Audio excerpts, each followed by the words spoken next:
speak to me.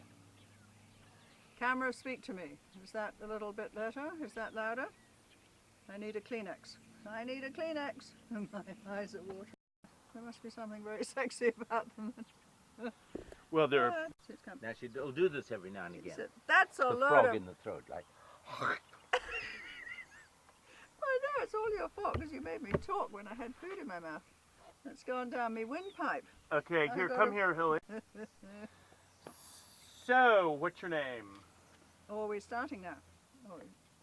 My name is Rosemary Alder, known as Ducky. My maiden name was Rosemary Duckworth, which was obviously the name when I was working at the Vagabond. Okay, so Do you want to start that again? I don't No, think that's so fine. good. Let's go to... I don't think that's so good. Okay, let's do it one more time. Yep, hold on. Oh, I can't get comfortable. You want to have a chair instead of the wall? No, that's okay. That's okay. I'll be kind of leaning back. Let's go. What's your name? Who are you? How old are you? Bio. Yeah. My name is Rosemary Alder, born Rosemary Duckworth, which is the name that I had when I was at the Vagabond. So my nickname was Ducky. In the Vagabond world, I've always been known as Ducky. I'm 69 years old now, and was 23 years old in the early 60s when I headed off for the Vagabond to Switzerland. Okay. Yeah, I don't quite know how. Okay, then we're going to now tell me how you got there, why, and this is obviously, you know, we don't want to go into the real reason. Okay. 1963, I was living and working in London. No, I got the dates wrong. Start again. Go, you start again. I start again. 1965, I was working in London, England. Had a bit of a breakup with a boyfriend, and a wonderful friend of mine handed me a ticket to Switzerland. My cousin Jan was working at the Vagabond for the winter. Take this, he says, fly off to Switzerland and have yourself a good time. So I flew to Switzerland, went to Club Vagabond in Lausanne, ostensibly originally for 2 weeks, ended up staying on and off for 2 years. Loved it so much after my first couple of weeks that I went straight back to London, gave up my job, gave up my flat, and moved back to Switzerland to work for the spring and summer season initially as chief cleaning maid, chambermaid, general chief cook and bottle washer, serving at meals, cleaning the cabins. Then back we went to London a little bit for that Christmas, and then I got a job for the following year looking after Carol and Alan Rankin's 2 children, Scott and Kira. Well,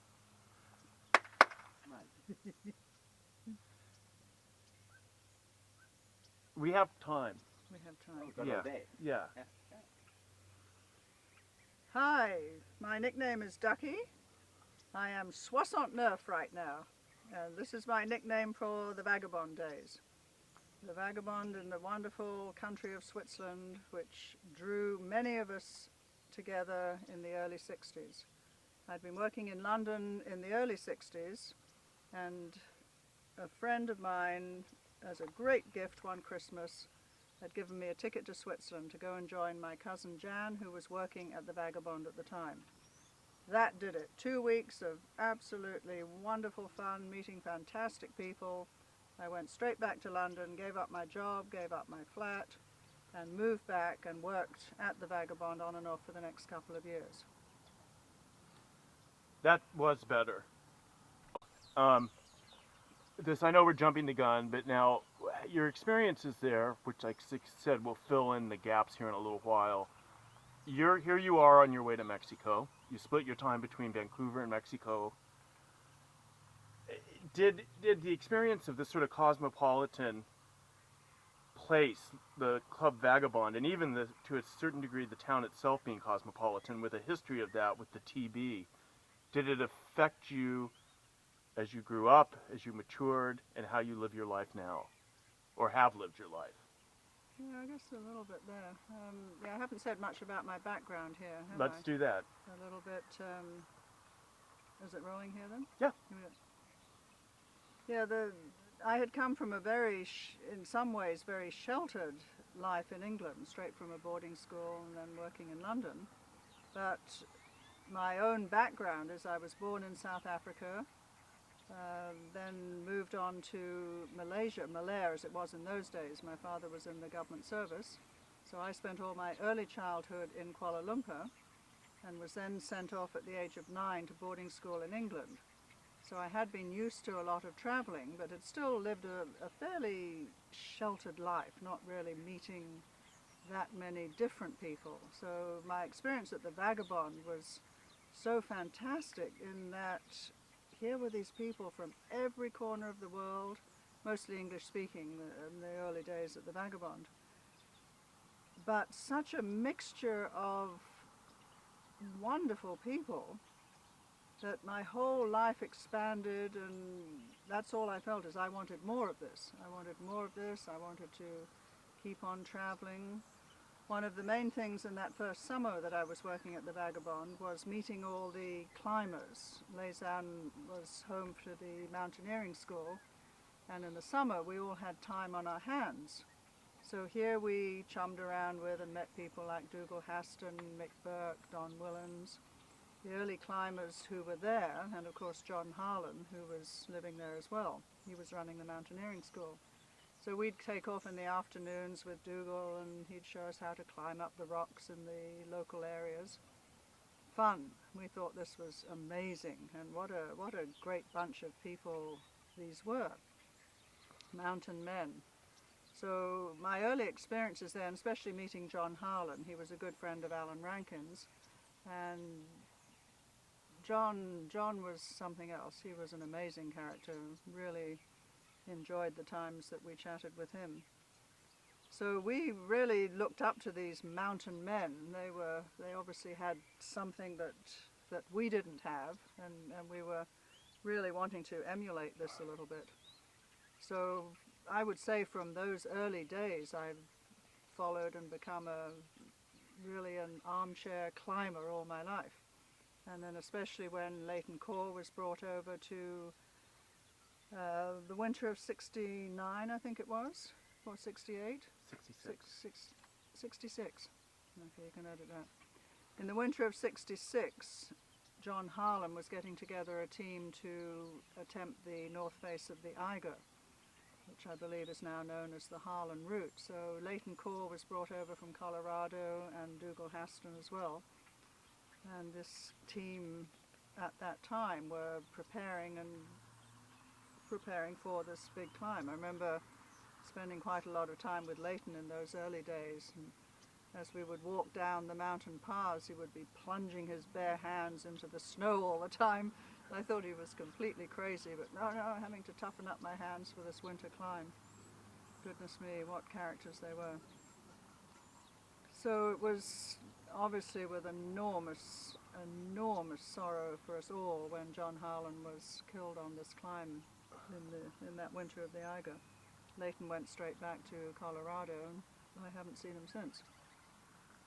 But that was summertime. Summertime was very much the climbing center at the Vagabond. Wintertime we really all just honed down and skied. It was mostly skiing in the winter, and we didn't have quite so much time on our hands. But the people I met there have really become a major part of my life in the last 50 years, really. As I've decided, after my love of these what I call mountain men, and meeting many Canadians, people who come from North America, a lot of the Americans were all being pulled out to Vietnam in those days, and that was very sad. But I had decided I'm going to go and get me one of those. I'm going to go to Canada and find me a mountain man, which I did. Wonderful helicopter pilot called Buzz Alder. And shortly after we met, we headed off to Australia, lived in Australia for many years, and then the wilds of North Borneo. But interestingly enough, every corner of the world that we went, here were these vagabonders. Be it in first guests we stayed with in San Francisco, and then in Hawaii, on to Fiji, into Sydney. Everywhere we went, we were met by vagabonders. I had my little black book with me, always looked up my addresses and phone numbers for the local vagabonders. So Australia in particular, we had 4 or 5 years there. We ended up being caught in this dreadful Darwin cyclone in Christmas of '74. And it was once again, when we evacuated from Darwin, I went straight to a vagabonder's home. In '71, when we got married in Tasmania from a vagabonder's home. It was parents of a close vagabond friend who really staged my wedding for me. My parents were in England and weren't able to come. A few years later, I was desperately ill, nearly at death's door myself, but it was a vagabonder that saved me, and amazing stories like that really continue on for years and years. That was great. I don't, That's fine. And the significance of it for you. So you guys had a reunion. I was there. 170 people came from all over the world. What was it about it? Well, no, not How you came up with the idea? last year. I was traveling Europe. I'd actually gone to paint in Provence. Being so close, I thought this is my chance finally to get back and see the Vagabond. I hadn't been back to the Vagabond for years, since the early 70s. So I contacted Carol Rankin, who was absolutely delighted, and yes, she would love to see me. So I arrived, had a week there with Carol, but wanted, of course, very much to go back actually to see Lausanne and the old club. Carol hadn't been back for years. I think she was there only for her husband's, Alan Rankin's, funeral many years ago. But she agreed to come with me that day, and we went and had the most wonderful day. Took the little funicular. Let's start not necessarily over. Yeah, I don't think we need to mention that. That's fine. Yeah, let's go back to Carol had not been back to Lausanne since Alan had died. So let's pick it up right there. So Carol and I took off for the day, went up in the little funicular railway and had a wonderful day. We walked up to the Vagabond, went to see the old club. To be honest, it looked almost the same as I remembered it. And as we were leaving, a woman arrived in a van, and Carol shouts out, "Ah, that's Marie, who owns the place." So that was fantastic. We had a chat with Marie, and she says, come on in, come and have a look at this. So in we went. She had just sold it apparently to a Frenchman, and the club was going to be converted into apartments. But anyway, we spent the whole morning there wandering around every inch of the old club. I've never seen Carol so happy, so content. She was even touching the rocks of the fireplace. She was looking at this little Sikh man who was still there, our little vagabond figure. There were many old pictures still up on the walls. Don Macula's beautiful mural that he painted of the area was still there. So it was a very nostalgic time for both of us. We had the whole morning there and then wandered back. And at that time, the seed of the idea started for the big reunion. She says, Duraz, it's next year will be 50 years since we started this club up. I would love to have a 50-year reunion, but I just don't have the time and energy to organize the whole deal. So I knew my friend Hilton had always been interested as well in trying to get a reunion going. So I said, well, don't worry, leave it to us. There's a few of us oldies who will try and get this going for you. So that's really how it all started. Later that year, we picked the days. I decided I wanted to pick a time when full moon would be the last night, and we had a beautiful full moon night. So we had a 4 or 5 day reunion, set it up, and then fortunately Joanne and Dave Smith we lit the torch really, and they picked it up and ran with it. And this amazing reunion occurred last September, and close to 160, 70 people showed up. We had a marvelous time reconnecting with all the old crowd. So obviously that many people come in from, I mean, sacrificing a lot of money, time, frankly, energy, getting there from like Australia. It's obviously the place has that, it means a lot for a lot of people. Can you put your finger on it? What is it? I've given it a lot of thought over the years and wondered what it was that brought us all together. I think it was, we all met, maybe it was just the whole Buddhist way of being 100% in the moment that really appealed to so many of us in those early days in the 60s when we were together. Because now that I know so many of the people and have met them around the world, I realize we all came from totally different backgrounds. In those moments when we all lived and worked and played together, there was no sense of nobody was interested. We never asked, where did you come from, even how old you are, or where are you going, or what's your training. Somehow that didn't seem to be relevant. We all accepted every single person as they were right there, right then. There was no judgments, wish I could really put my finger on it, but I just know that for me, that was the most appealing part in those days. Sometimes when I actually met people in Australia or back in Canada, met their families, I was surprised. One or two Canadians, for example, I would go to my little black book and go and find their families, and to my amazement find they didn't even speak a word of English. It never even dawned on me that there could have been that background. But I think that was it. And there's something because our paths have crossed again and again and again, I'm not sure whether we just go back to that time. There's an amazing comfortableness. My home in Vancouver has been open house for any vagabonders that come through, and now, which is very lovely, I don't know how many of the children of vagabonders just knock on Ducky's door and say, well, Mum sent me here, Dad sent me here. Well, of course, come on in, come on in. So I'm a little oasis in Vancouver and have really become an extra mum to many vagabonders' children, which is rather magical. So I'm waiting for the grandchildren to come along now, but yes, the camaraderie and the connection we established in those days has really been long-lasting. It's almost, and we can meet up with any of these people 10, 20, 30 years later, and truly we just pick up where we left off.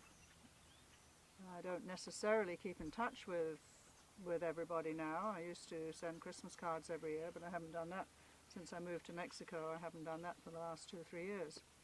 But nonetheless, there is still that sense of being able to connect with anybody, anywhere, and just, as I say, pick up where we left off. There were 12 of us who'd worked together during that early period of the 60s, all took off to south of France. After the Vagabond reunion, we had rented together a lovely villa in the south of France, and just had an amazing few days down there all together. And then the goodbyes were said, and who's to say, maybe we won't meet up with any of them again, but I'm sure if we do, there will be that same connection.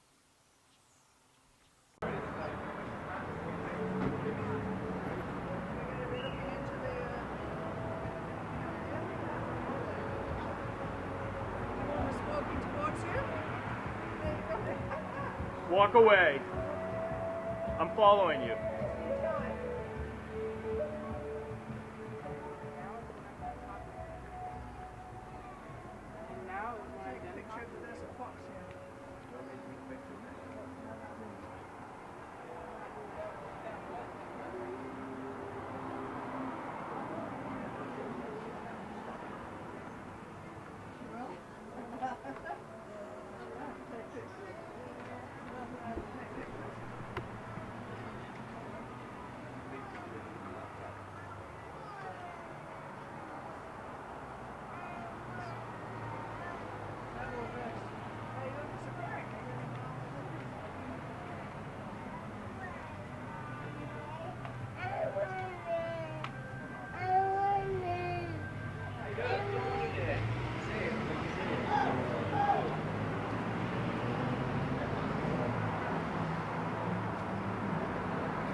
We don't want a picture of you taking a picture of our ass down the street. We're gonna go backwards now.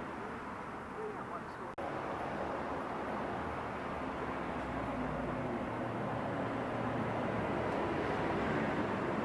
Okay? Okay. Okay, let's go. No, wait. When I bring my hand down. Okay. Good stuff. Good stuff. Fantastic show. Stand by here.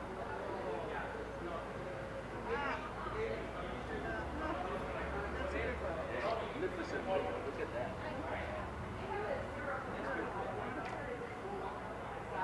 You're going okay. You're doing fine. You're doing No, fine. you gotta Slowly, talk to me. not so fast. You got to- That's-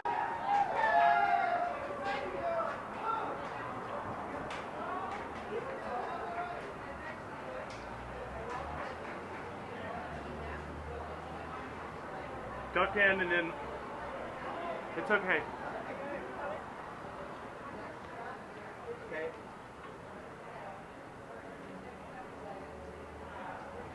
Don't peer out, wait. And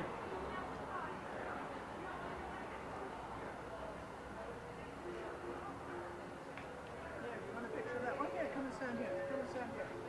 Come and stand up here.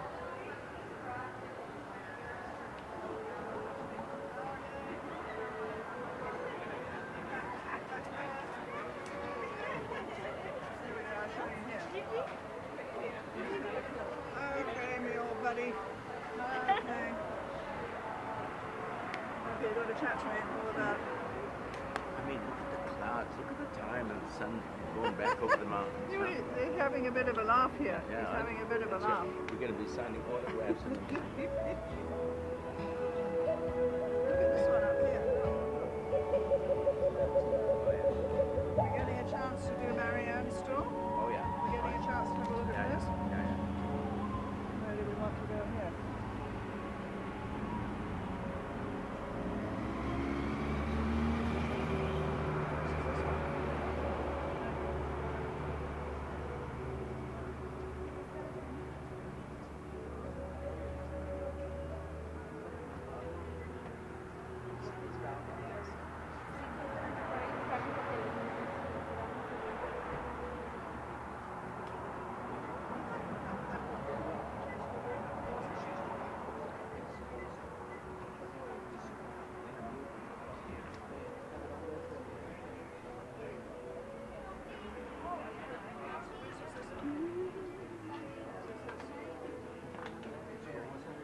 It's Christmas time in Palm Springs.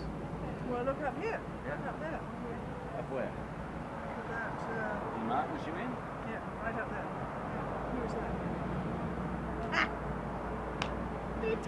Santa Claus.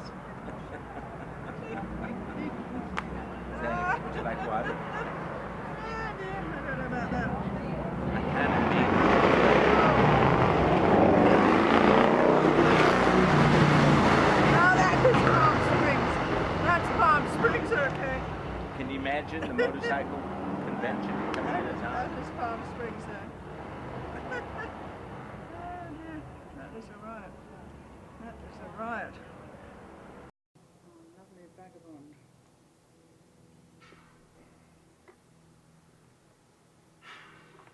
I'm gonna get a little more in your face.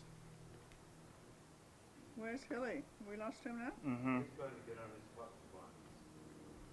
Do his wardrobe. No, that's the first time we'd ever seen him in a plain shirt. Ow, don't do that, Hilly. First time we'd ever seen him in a plain shirt. Had you seen him in a plain shirt before? No. Good in it. Okay. Did we really talk about how we did talk about how you married one of these mountain guys. Not a vagabond. Not a vagabond though, but the aspects of how beyond that, how you still are a vagabond. You still it's in your blood. Did we discuss any of that yesterday? A little bit from my background, born. But now, Vancouver. continuing on into adulthood and into later in Mhm. life. I mean, you're on your way to Mexico right now.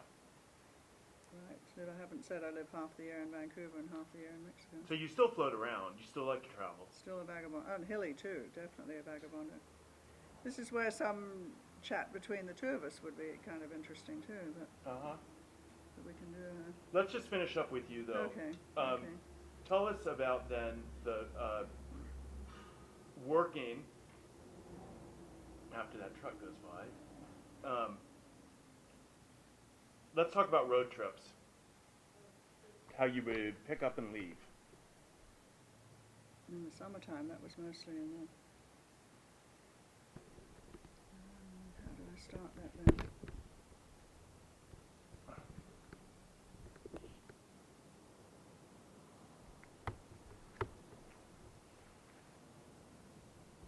See, you can see how it looks. Maybe you can. No, a little bit. Oh, a little bit then. Okay. You want to look at yourself? No, I don't. No, thank you. Not at all, not at all.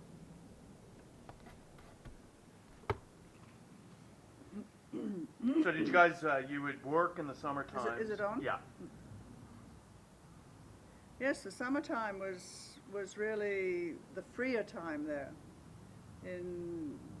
With the climbing school being there, mostly the Vagabond during the summer was a climbing center, and then wintertime was just mostly skiing.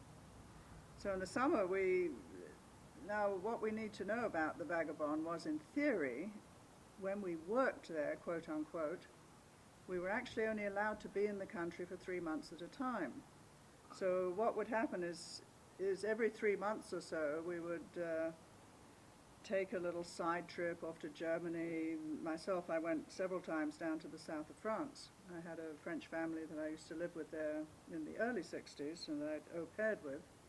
So several times I would take a friend and off we would go hitchhiking back down to the south of France.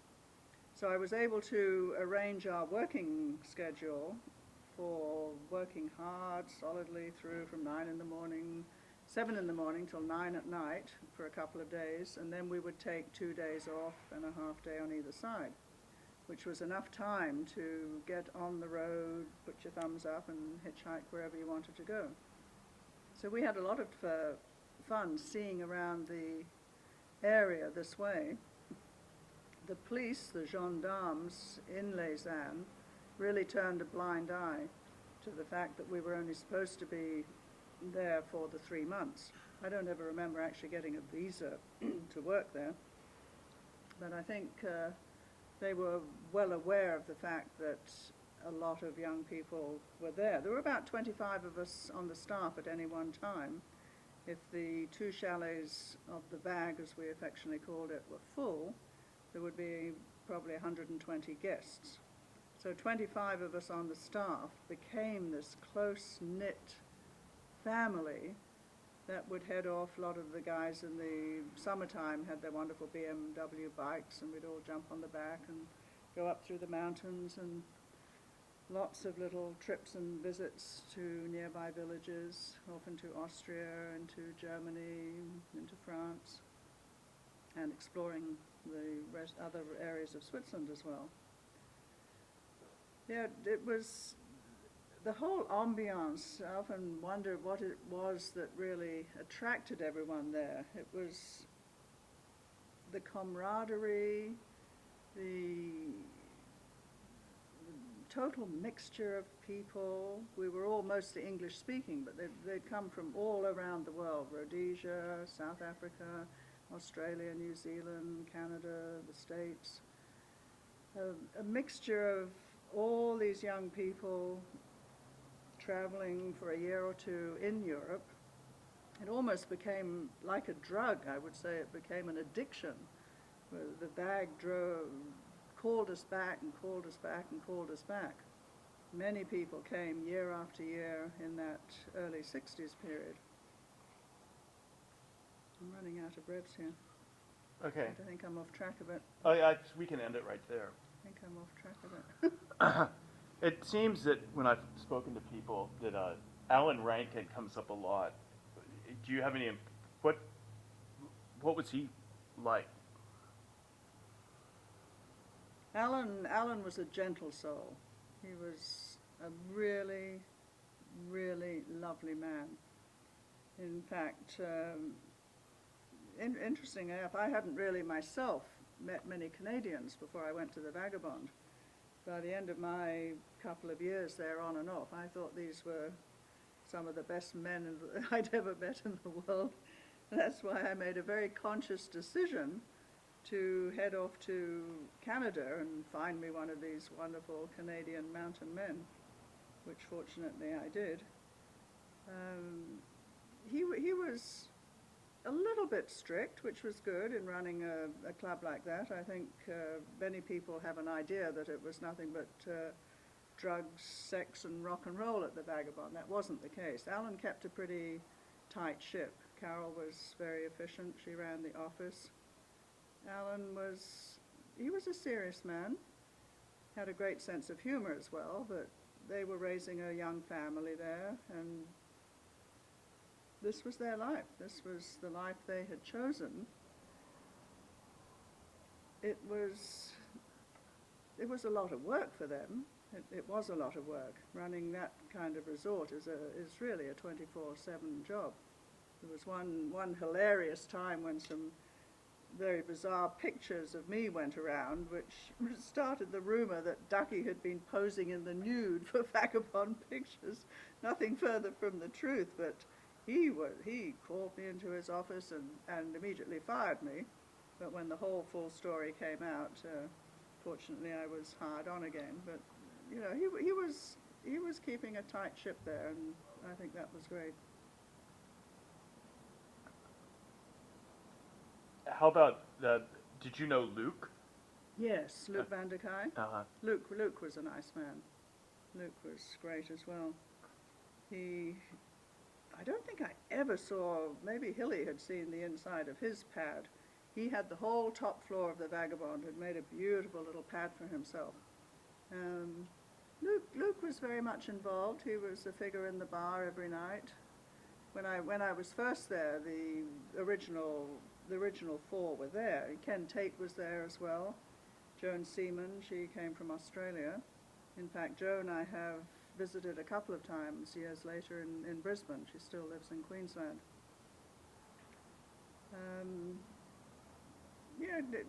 Luke was a great skier. He loved the area. He worked hard at the club and kept us all under his watchful eye, I would say.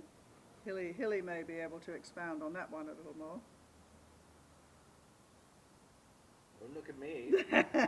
Let's get you two together now. Don't look at me. Let's do. No? Everything's fine. One side. Okay, talk. What do you want to talk about? We'll talk about the Vagabond since we're here talking about the Vagabond. Vagabond. The Vag. The two of us, how we met. We're going to go back. Are we on the line here? Okay. First of all, I'm Hilly, if you remember rightly. Come from South Africa. 17. Arrived in England when I was 18 and found my way to the Vagabond when I was 18. After a stint in the Merchant Navy for a year, I fished up in the Alps. And my reason for leaving South Africa was I needed to explore. My parents had great plans for me, but I had other plans. So finally they relented and off I went. Come back and do my military service the following year, which never happened. And I never went home for 18 years. But I found my way to the Vagabond in 1961, just as Alan and the gang was starting up, Alan and Carol was starting up the Vagabond, and got a job. I was actually enrolled in hotel management school in Lausanne, and friends had said, you have got to meet our friends up in Lausanne. And that's how I got to Lausanne. So I can't remember the first job I had in the Vagabond. I think it was barman. But my first job in Lausanne I lived in the Vagabond. My first job in Lausanne, I was a lifter on Solar Seer, which is no more up Profonder's way. Anyway, after a couple of years been there, this one pitched up. And things did not go well between us. She was a snotty little English broad. Oh, come on, HCW3. And anyway, we held. It was we soon became lifelong pals, and 50 years later, here we are sitting on the lawn in Palm Springs, California, after leaving the Swiss Alps, which is the last time we talked, and I was on a little expedition to North Africa where our last story finished. But just not to digress about Rosemary and my relationship, we've been pals for all of that time, and this is what the Vagabond was all about, making friends, and it was an alma mater of its own. Yeah, it's become a metaphor for our lives, really, this whole life of vagabonding. In a way, your job for the next 30 odd years, flying for Canadian Airlines, was, there you were, traveling around the world, visiting vagabonders in every corner of the world again.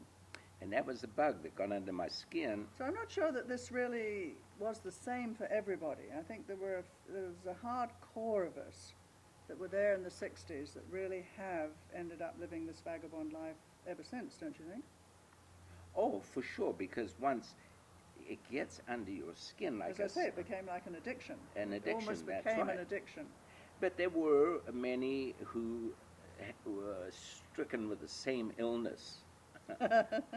And, but we've bumped into one another around the world. Vagabonders would pitch up in the oddest places. And, of course, a little reunion would take place. Remember when we stole the cowbells? Remember when we got absolutely blasted down at the woodcutter shack? Remember when you were laundryman and blew yourself up? That's right. And when Alan had a conniption because I stole his ski gloves, or I borrowed them, I should say. I borrowed them. And like Rosemary said, or Ducky said earlier on, Alan was a serious guy, but we changed his life forever. And we changed Carol's life. Neither one was ever the same again. And as for Luke, Luke was great. Luke was a good-looking, suave Dutchman who liked to play games with other people, but Luke could not take a joke. And one evening, just to fill you in as to what I mean exactly, Luke Vanderkai would be propped up next to the bar most evenings when it was his turn to be on duty, and Luke would have one elbow on the bar and be sprouting Dutch quotations. Anyway, he decided, I walked up to him and he said, "Would you like an egg?" And there was a basket of eggs, boiled eggs, on the bar. I said, "Yeah, great." So he picked one up and he smashed it on my head. And Raw he egg. thought that was one hell of Was it a raw one, was it? No, hang on. It was, he thought that was the funniest thing that ever was. So I thought, okay. And of course, everybody laughed because it was Luke and he was the owner, so they all laughed. I crept out, went down to the kitchen, and got a raw egg. Ah, right. Came around the back of the bar and just discreetly put the egg on top of the boiled eggs. Then I came around the front and started yakking to Luke again. Anyway, I said, "Luke, you want a boiled egg?" He said, "Yeah." So I picked up the top egg and slammed it on his head, and of course it just rolled, dripped down his face. He was mortified, shocked. He was so pissed off, he ran out of the bar. We never saw him for the rest of the night. And this is what Luke was all about. He couldn't take his own jokes back, but he was a neat man. And yeah, so his presence was always lighthearted around the place. Joan Seaman, a little lady from down under, she was great. And they all had turns, being our mothers and our fathers. Of course, we were Remember just... Audrey and Ben? They were there at the very beginning. Yeah. They were But they two weren't owners, big though. figures. Yeah, No, but they yeah. were almost. They Yeah. ran a lot of the show there. Audrey and Ben Those Benoit. two. Of course, Ben was a little older than Audrey, and Audrey was a snapdragon. She was, for us, she was, everybody lusted after her. And of course, Ben's nose was out of joint a little bit, but he was a lot older than her, and of course, Audrey thought she was on cloud nine, all these young little studs running after her. I took over her job. I remember she was chief chambermaid. Oh, was that where she was? handed that over to me, so I was then put in charge of doing all the schedules for the cleaning staff. Oh yeah, they Audrey and Ben lived in that village, Lausanne, until Ben died many years ago. But Audrey lived up until, and her daughter still lives in Lausanne. Strangely enough, she wasn't at the reunion, and I never saw her. But I understand she lives in Lausanne. And Audrey survived Ben and went on to marry somebody else. But we never really did touch base with Audrey again. But she wasn't an owner. She had a lot of time put in the Vagabond, and everybody liked her. Well, he's a disaster. There was another email from Paul Murrell And this called me morning. Pussy Hunter. No, we're not going to talk. I thought, who are you talking No, about? we're not going to have talk like that on here. I won't allow And, that. and I thought, huh? No, you wouldn't put it on the camera. Of course not. Ducky, come on, give me a little prayer, huh? But as these latest letters in the last years, the reunion was getting started. Both Michael Van Steven and Rod in the Caribbean. Like stuff like, now there was nobody like Hilton, the Pussy Hunter.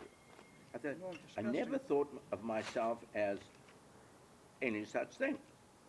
I just was having a fun time, but I said, weird, is that what you thought of me in those days? My job is bits most of the time anyway. But I wasn't falling down drunk. I was just a happy drunk. And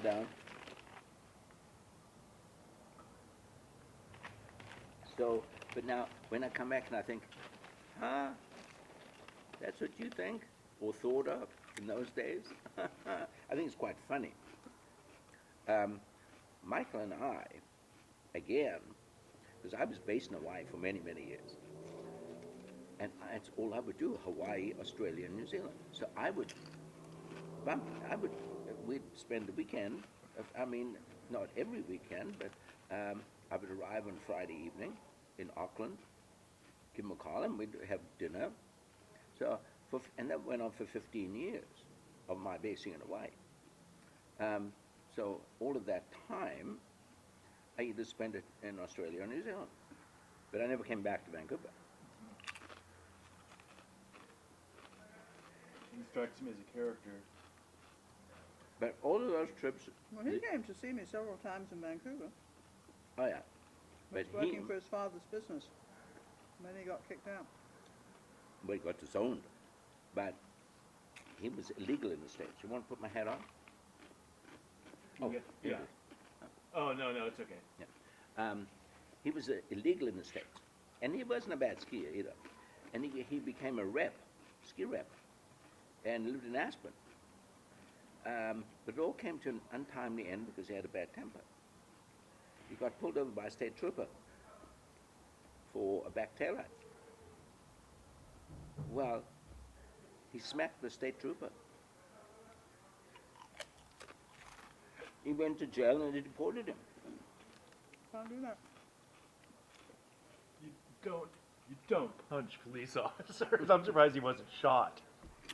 You know. I'm stunned he wasn't shot. One of the discos. Start over one night. Oh, one night, there had been a fight, I guess it was a fight, in one of the discos. It had nothing to do with us. Anyway, the chief of police came over to our little pad, and he said, it wasn't the chief, he sent one of his underlings. He said, chief of police would like to see you. So I went to the chief of police's office, very nice, and he said, Mr. Hilton, welcome to Mykonos. Thank you, sir. He said, last night there was a problem in one of the discotheques. And we know it wasn't your gang of people, but he said, I would like to make you and your friends citizens of Mykonos. So would you mind bringing your passports in and I'll stamp them as citizens of Mykonos? So I said, okay, that sounds great. So I went around collecting everybody's passport, but I couldn't find Michael's. Michael Van Steven was out around someplace, but he wasn't home. But interestingly enough, he had left his passport on his bedside table. On his bedside table. So I just helped myself to it. So I had all the passports and went to the chief of police's office. And just as I was getting everything sorted out, passports were stamped, we yacked, and I could hear this rumbling up the stairs of the police station. Where's that son of a bitch? Where's that bloody Hilton Cranston-Whittaker III? Where the hell is that son of a bitch? Anyway, he barged into the station office, grabbed me by my shirt and went to hit me. But of course, I put my head down, and the cop standing behind me went forward with me. Well, he punched the cop. Well, that was the end of Michael Van Steven on Mykonos. So he said, Mr. Hilton, you and your friends can stay as long as you like, because I made you citizens of Mykonos, but this man has to leave today on the 12 o'clock ferry. He's being deported. And it was 11 o'clock. He had to go home, pack a lunch. It was only 50 yards, but nonetheless, he was booted off the island, never to return. And that's a little sign of Van Steven getting out of hand. But he also had a punch-up with Dougal Haston, because Dougal got belligerent one night, which he did quite often, and Michael was the barman. So he got belligerent with Michael, and Michael said, I'll meet you outside the door. So they went outside the front of the Vagabond and had a punch-up. And of course, Michael just laid into him, and that was the end of Dougal, because Michael had shoulders like that.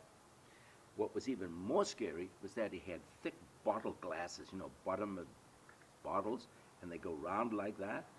I mean, and no hair even then. But to this day, he has more hair than I do. Anyway, that was the story. But we'll come back to North Africa in a sec. Talk about the picture. Yeah. Okay. So segue into North Africa. Were you on the North Africa trip, Ducky? I wasn't. I wish I could have been. I was supposed to be joining that trip, but just before we headed off for Mykonos for the spring-summer session, my mother had come to stay with me in the Vagabond. And although she was a gymnast and an athlete, apparently she had never tried skiing. So dear old Mum says, hey, lend me your skis. I'm going to have a go at skiing here. The last day we were there, she ends up on the first run breaking both ankles.